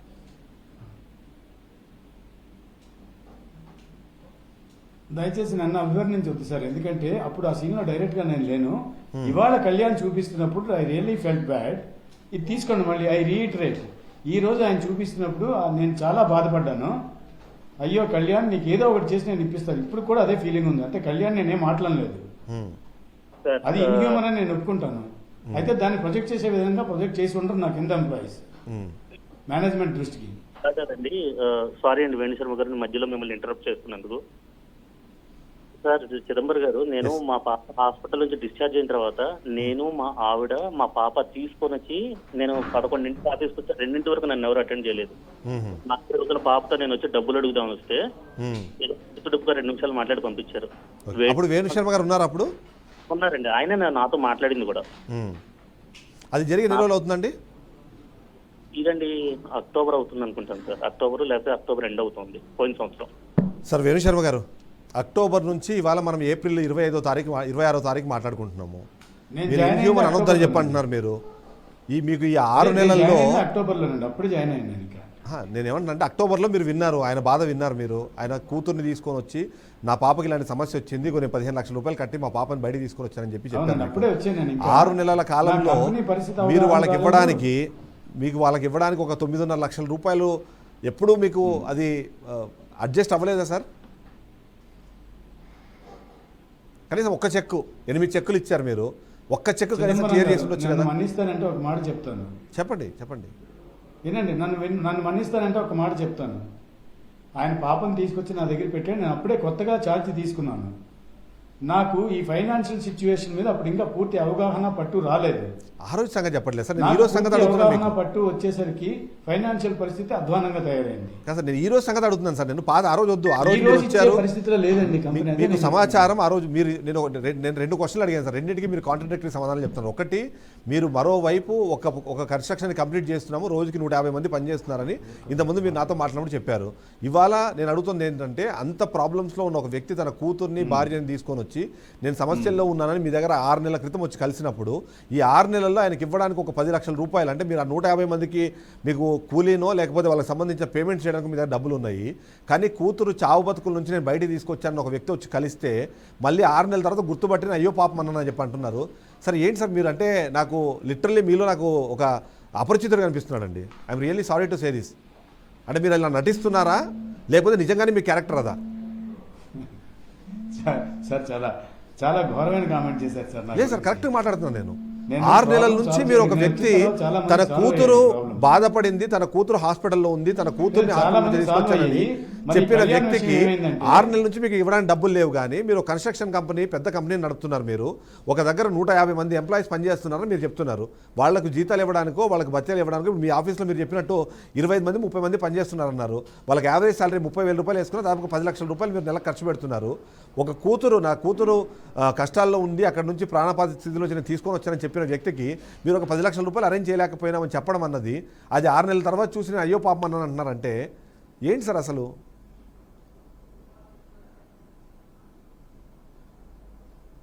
Sir case to case as a CEO నేను చూడడానికి నాకు టైం కూడా ఉండదు సార్.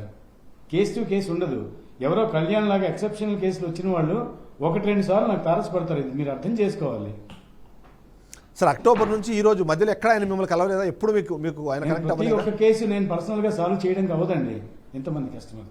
కాదు సార్, మీరు ఇప్పుడు ఏమన్నారు ఇంతకు ముందు, 1 or 2 కళ్యాణ్ని times స్పెసిఫిక్ చేశాడండి. స్పెషల్గా నేను ఫోన్ స్పెషల్ చేశాడు కేసుగా నాకు. తీసుకుంటాను, ఆయనకు న్యాయం నాకు చేస్తానని 3 చెప్పారు. సిమ్ ఇప్పుడే కార్డులు కూడా ఎప్పుడు హడావిడిలో ఉంటాయండి. ఇంచుమించు 50 నుంచి 60 కాల్స్ అటెండ్ అవుతాను. వేణుశర్మ గారు, ఇంతకుముందు మీరు చెప్పిన స్టేట్మెంట్ ఏంటంటే, కళ్యాణ్ కేసుని ఏంటండి? స్పెషల్గా తీసుకుంటాను, ఆయన క్లియర్ చేస్తానని చెప్పి మీరు ఆయనకు చెప్పాను, నేను ఇక్కడ మీకు కూడా స్క్రీన్ ముందు చెప్తాను అని చెప్పారు. ఇప్పుడేమో కేసు టు కేసు నేను సొల్యూషన్ ఇవ్వడం అన్నది కుదరదండి, నేను అన్ని కలిపి ఒకేసారి అడ్రస్ చేయాలంటున్నారు.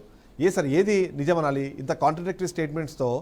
సార్ లైవ్ లో మీకు చెప్తున్నాను, నేను కళ్యాణ్ కేసును పర్సనల్ గా తీసుకుని అతను ఖచ్చితంగా న్యాయం చేయడానికి ప్రయత్నిస్తాను. ఇది మా మేనేజ్మెంట్ దృష్టికి తీసుకెళ్తాను. ఆయన గురించి నేను ఫైట్ చేస్తాను. మీ ద్వారా నేను వారికి భరోసా సార్ ఇస్తున్నాను. అక్టోబర్ టు ఆగస్టు మధ్యలో ఏమైంది సార్? ఆ కన్సర్న్ ఏమైంది సార్? అక్టోబర్లో కలిశారు కళ్యాణ్ గారు, మీరు మధ్యలో అక్టోబర్ కలిసిన తర్వాత మళ్ళీ ఇప్పటిదాకా ఎప్పుడు సార్, కలవలేదు నేను ఆయన్ని? అక్టోబర్ అండి, తర్వాత వచ్చి నన్ను కలిశారండి ఆయన. దేని సార్? నన్ను పర్సనల్ గా ఫిజికల్ గా 1-2 సార్లు కలిశాడు ఆయన. అందరితో వచ్చి అది ఏమైందని అడిగేవాడు అంతే తప్పిస్తే నేను మర్చిపోతాను కూడా సార్.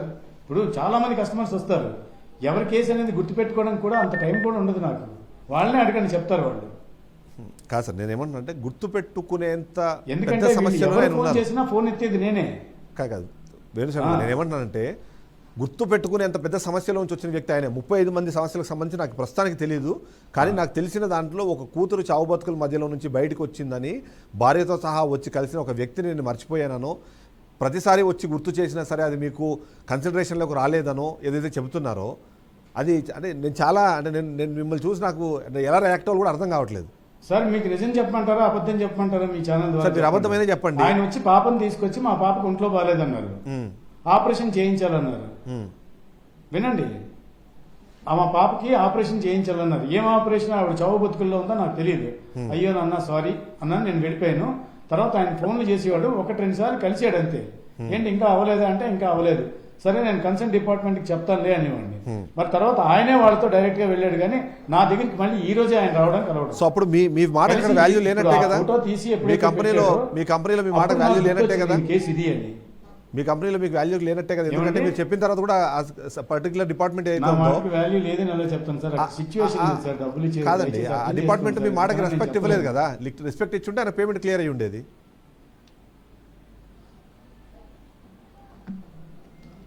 ఏమండి ఈయన ఒక్క విషయంలోనే నేను చేయలేకపోవడం మాట వాస్తవం. ఎందుకంటే ఈయన డైరెక్ట్ గా నా దగ్గరికి రాలేదు, ఇంకా చాలా మంది ఉన్నారు నా కింద, వాళ్ళు ఎవరి దగ్గరికో వెళ్ళి ఉంటాడు ఆయన. మిస్ అయిన మాట వాస్తవం, నేను అబద్ధం చెప్పట్లేదు. ఇక్కడ నుంచి సో ఇప్పుడు వాళ్ళు అడుగుతున్న ఒప్పుకుంటున్నాను కదా మీ దగ్గర. ఎస్, వాళ్ళు అడుగుతున్న ఓన్లీ క్వశ్చన్ ఏంటంటే ఇప్పుడు ఇప్పుడు చాలా ఇంత మంది సమస్యల్లో చాలా ఉన్నానన్న వస్తారు. కళ్యాణ్ మా మదర్ చచ్చిపోతున్నారని డబ్బులు ఇవ్వండి అంటారు ఒక వెండర్ వచ్చి, ఇంకొకరేమో ఫ్యూనరల్కి వెళ్ళాలంటారు. నేనేమంటున్నా అంటే ఇప్పుడు వాళ్ళు అడుగుతున్న ప్రశ్న కానీ నేను అడగాలనుకున్న ప్రశ్న కానీ ఏంటంటే కళ్యాణ్ అనే ఒక వ్యక్తి గత సంవత్సర కాలం నుంచి మీ చుట్టూ తిరిగినా రాని డబ్బులు ఇవాళ మీరు చెప్పారు కాబట్టి 9 నెలల్లో వస్తాయని ఎలా నమ్మడం అన్నది వాళ్ళ ప్రశ్న. దానికి ఏం సమాధానం చెప్తారు?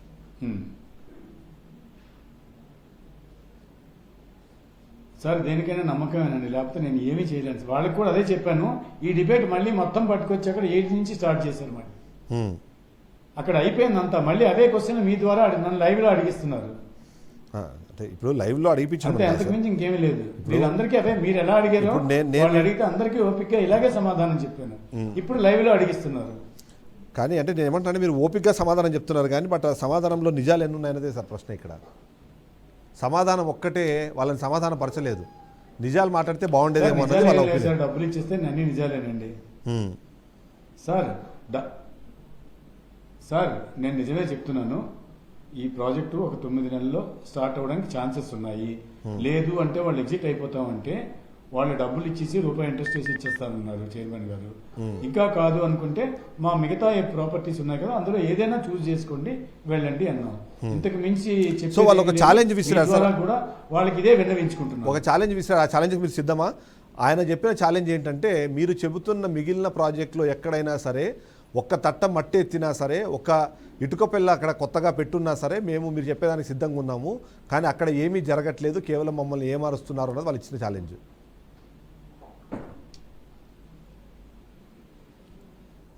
సార్ వీళ్ళు ప్రాజెక్ట్ వరకు వీళ్ళని చూసుకోమనండి. ఆ ఛాలెంజ్లు వీళ్ళకి ఎందుకు సార్? నేను వెళ్ళి అమెరికా డొనాల్డ్ ట్రంప్ మీద నేను నెగ్గుతాను నేను ఛాలెంజ్ విసిరితే అది ఎలా ఉంటుందో ఇది అంత అర్థరహితమే. వీళ్ళకి కావాల్సింది ఏంటి, వీళ్ళ ప్రాబ్లం ఏంటి అది చూసుకోమనండి, వీటిని చక్క పెట్టుకోమనండి. కాదు సార్, వాళ్ళ ప్రాబ్లం ఏంటంటే వాళ్ళ డబ్బులు వాళ్ళకి రావాలి, లేదా వాళ్ళు తప్పుగా మాట్లాడలేదు సార్, అర్థవంతంగానే మాట్లాడుతున్నాను.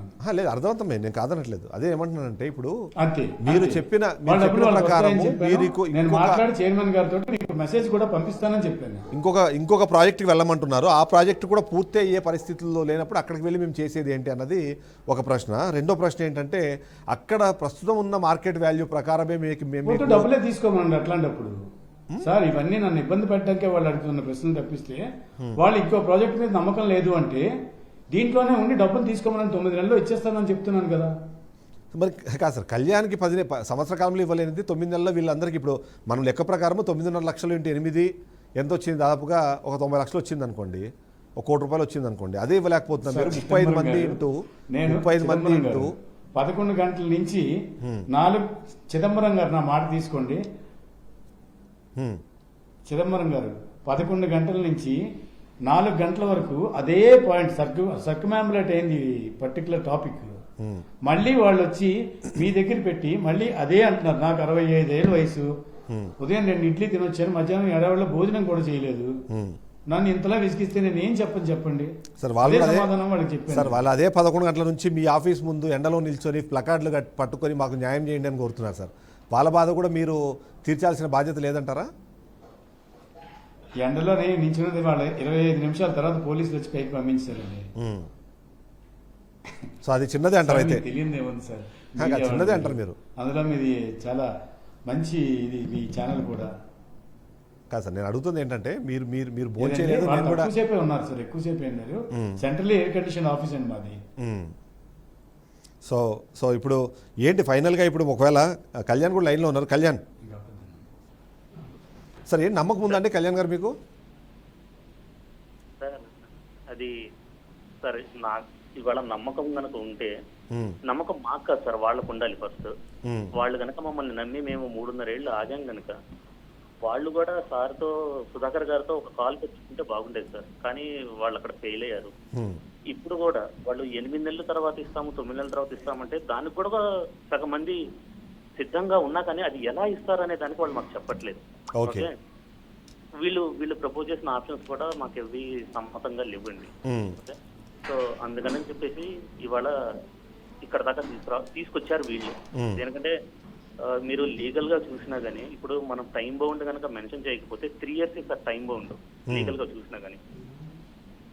అవును, నేను మీ దగ్గర ఏదన్నా తీసుకొని నీకు ఆ అప్రూవల్స్ వచ్చిన తర్వాత ఇస్తాను అని కనుక నేను మీతో అగ్రిమెంట్ చేస్తే ఆ అగ్రిమెంట్ వ్యాలిడిటీ 3 ఏళ్లే సార్. అవును. కానీ వీళ్ళు కూడా దాటేశారు.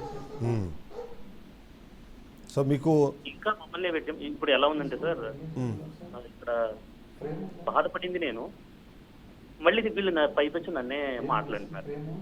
మా మీదకే పోలీసులు తీసుకొచ్చారు. ఇప్పుడు యాక్చువల్గా అంతా రివర్స్ లో జరుగుతుంది. ఇబ్బంది పడ్డది మేము పోయి పోలీస్ కేసు పెట్టాలి అని వాళ్ళ పోలీసు వచ్చి మమ్మల్ని పద అంటున్నారు పోలీస్ స్టేషన్. సో ఒకసారి వేణుశర్మ గారు, సో వాళ్ళ బాధ ఏంటంటే మీరు వాళ్ళ బాధను వినడానికన్నా ఎక్కువగా పోలీసులను తీసుకొచ్చేదో అంటే వాళ్ళనే ఇబ్బంది పెట్టే ప్రయత్నం, ఎందుకంటే తప్పు చేసింది మీరు కానీ శిక్ష వాళ్ళకి పడుతుంది అన్నది వాళ్ళ ఒపీనియన్. ఇప్పుడు మేము 4 ఏళ్ళు ఆగినందుకు మాకేం రిటర్న్ వచ్చింది సార్? ఏమండి నేను వాళ్ళతోటే ఉన్నాను. నేను బయటకి ఎక్కడ వెళ్ళిన ఫోన్ కూడా నా క్యాబిన్లో వదిలేసాను నేను. వాళ్ళందరికీ తెలుసు. నేను ఎందుకు పిలుస్తానండి పోలీసులు? వాళ్ళు నాకేం శత్రుత్వం ఉంది చెప్పండి? వాళ్ళ కిందకెళ్ళి గొడవ చేసుకుని ట్రాఫిక్ ఆపారని పోలీసులు వచ్చి వాళ్ళకి అదే చెప్పారట. పై వాళ్ళు ఎవరో కంప్లైంట్ ఇచ్చారు.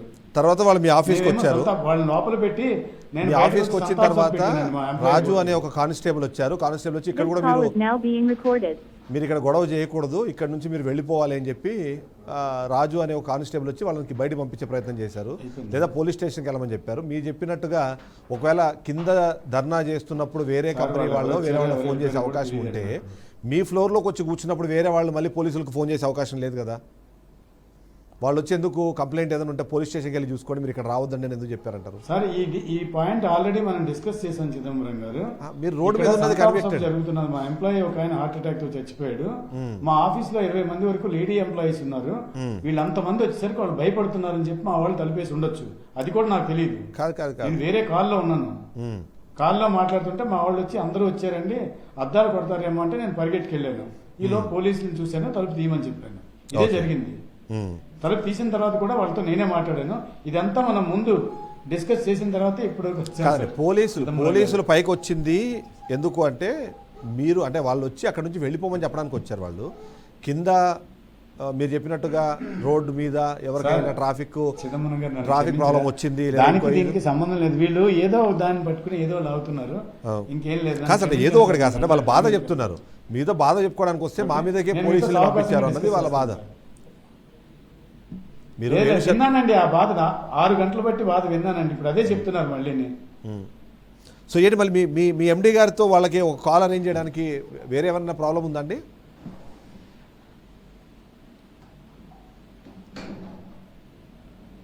నేను చెప్పాను సార్ వాళ్ళకి, ఎండి గారితో మాట్లాడిస్తాను. ఆయన నాకు కూడా దొరకలేదు, వాళ్ళ ముందే కాల్ చేశాను.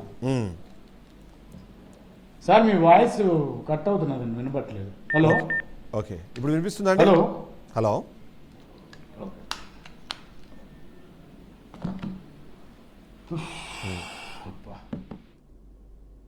సో కళ్యాణ్ గారు, సో మీరు ఇప్పుడు వీళ్ళ మాట నమ్మకపోవడానికి కారణం లేదు, మనం కంక్లూడ్ చేద్దాము. మేబీ వీలైతే నేను ఒక్కసారి అంటే వాళ్ళతో మాట్లాడే ప్రయత్నం చేస్తాను. ఏంటి దీనికి ఒక సొల్యూషన్ ఏదైనా తీసుకొచ్చే ప్రయత్నం చేద్దాము. అదే సార్, బట్ ఫైనల్ గా ఏం కన్క్లూడ్ చేస్తారో మీడియా ముఖంగా చెప్పమనండి సార్. లేదు, ఆయన ఆల్రెడీ వాయిస్ ఇంతసేపు వినిపించింది, ఆల్మోస్ట్ గంట సేపటి నుంచి. ఇప్పుడు ఆడియో ప్రాబ్లం ఉందని లేచి వెళ్ళిపోతున్నారు. అది కనిపిస్తుంది మనకు చాలా క్లియర్గా, మీరు స్క్రీన్లో కూడా చూడొచ్చు దాన్ని. ఇంతసేపు మాట్లాడినప్పుడు ఆయనకి ప్రాబ్లం ఏం లేదు, బట్ ఇప్పుడు ఆయన ఏదో వాయిస్ వినిపించట్లేదు అని చెప్పి లేచి వెళ్ళిపోతుంది. మీరు లైవ్లో కూడా నేను చూపిస్తాను, ఒకసారి మీరు చూడండి. జస్ట్ ఫుల్ ఫ్రేమ్ చేసుకోండి ఒకసారి. ఇక్కడే ఉన్నారండి, కాకపోతే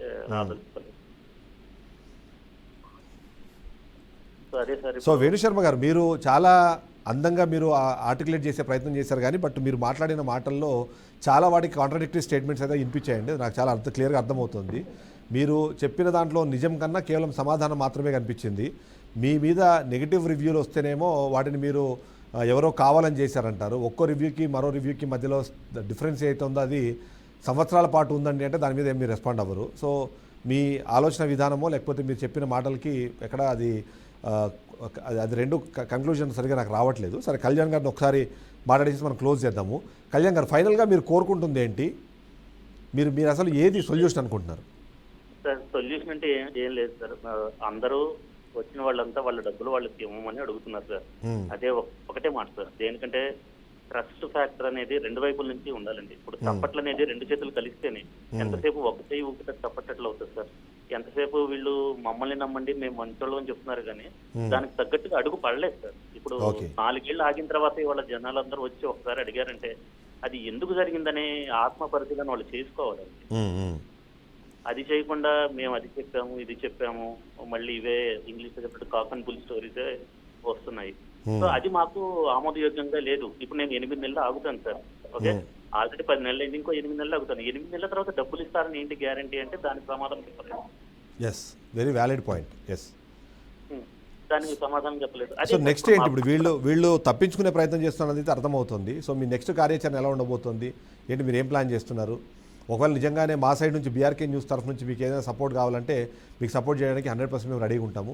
ఏంటి మీరు ఏమి ముందు ఫ్యూచర్ నెక్స్ట్ ఏం స్టెప్స్ అయిపోతున్నారు? సార్ ఇది ఇప్పుడు నా ఇండివిజువల్ కాదు కదా సార్, నేను కూడా నాతో పాటు ఉన్న బాధితులందరినీ ఒకసారి మాట్లాడాలి, వాళ్ళతో మాట్లాడి తర్వాత లీగల్గా వెళ్ళాలా ఏంటి. లీగల్ గా వెళ్ళినంత మాత్రాన మేము వీళ్ళని వదిలేసినట్టు కాదు కదా సార్. మేము మళ్ళీ మాట్లాడాలి. ఎట్ ఎండ్ చివరికి వచ్చేసుకునే మా డబ్బులండి. రైట్. సో నేను కళ్యాణ్ నేను మీతో టచ్లో ఉంటాను. నిజంగా మీకు న్యాయం జరిగేంత వరకు బీఆర్కే న్యూస్ మీ తరఫున పోరాడడానికి ఎప్పుడు సిద్ధంగా ఉంటుంది. మీరేమైనా సలహా ఇస్తారా సార్? డెఫినెట్లీ నేను మీతో మాట్లాడతాను. దీన్ని ఎలా ముందు తీసుకెళ్ళాలని మీరు అన్నట్టుగా లీగల్ పర్సెప్షన్లో ఎట్లా తీసుకెళ్ళొచ్చు దీన్ని, లేదా వాళ్ళతో మాట్లాడిన తర్వాత వాళ్ళు ఇంకేమైనా కొత్త సొల్యూషన్ ఏమైనా ఇచ్చే ప్రయత్నం చేస్తానో కూడా ఒకసారి చెక్ చేద్దాము. 100% మీకు న్యాయం జరిగేంత వరకు బీఆర్కే న్యూస్ మీతో పాటు ఉంటుంది, మీకు న్యాయం జరిగేంత వరకు పోరాడుతుంది అనేది మరొకసారి నేను కన్ఫర్మ్ చేస్తున్నాను. బికాజ్ ఎందుకంటే ఈరోజు మీకు మీ గురించి ఇష్యూ తెలిసిన తర్వాత దాదాపుగా 1.5 గంటల పాటు దీని మీద లైవ్ షో చేయడానికి కారణం కూడా ఏంటంటే మీ బాధలో మీ ఆవేదనలో ఖచ్చితంగా న్యాయం ఉంది, మీకు న్యాయం జరగాల్సిన ఆవశ్యకత ఉంది. కాబట్టి దానికోసం మేము కూడా పోరాడతాం. ఓవరాల్గా చూస్తే మాత్రం త్రిపుర కన్స్ట్రక్షన్ సంబంధించిన CEO వేణుశర్మ గారు ఇంతసేపు మనతో మాట్లాడారు. ఆయన మాట్లాడే మాటల్లో చాలా క్లియర్గా ఆ బుకాయింపు కనిపిస్తుంది. కేవలం నేను మంచివాడిని, నేను అందరికీ సమాధానం చెప్తున్నాను అనే ఒక మాస్క్ ఏదైతే వేసుకొని ఆయన ప్రయత్నిస్తున్నారో లేకపోతే ఆయన ఏదైతే ప్రదర్శిస్తున్నారో అది వర్కౌట్ అవ్వలేదన్న విషయం మనకు అర్థమైందో లేదో కానీ నాకైతే అర్థమైంది. సో ఆయనతో కూడా పర్సనల్గా మాట్లాడే ప్రయత్నం చేద్దాము. వీళ్ళందరికీ ఒక సొల్యూషన్ ఇచ్చే ప్రయత్నం అయితే ఖచ్చితంగా చేయాల్సిన అవసరం ఉంది. అవసరమైతే లీగల్గా వాళ్ళకి ఏదైతే అవసరం ఉన్నా సరే మేము దాన్ని ఖచ్చితంగా వాళ్ళకి సపోర్ట్ చేస్తామని చెప్తూ ఈ షోని ఇక్కడితో ముగిస్తాను. ఇలాంటి కష్టాలు వాళ్ళకు ఉన్నాయి కాబట్టి వాళ్ళని బయటికి తీసుకొచ్చేదాకా బీఆర్కే న్యూస్ వాళ్ళతో పాటు కలిసి ట్రావెల్ చేస్తుంది. ఇది వాళ్ళ షో. నెక్స్ట్ మళ్ళీ కలుద్దాం. Stay tuned BRK news.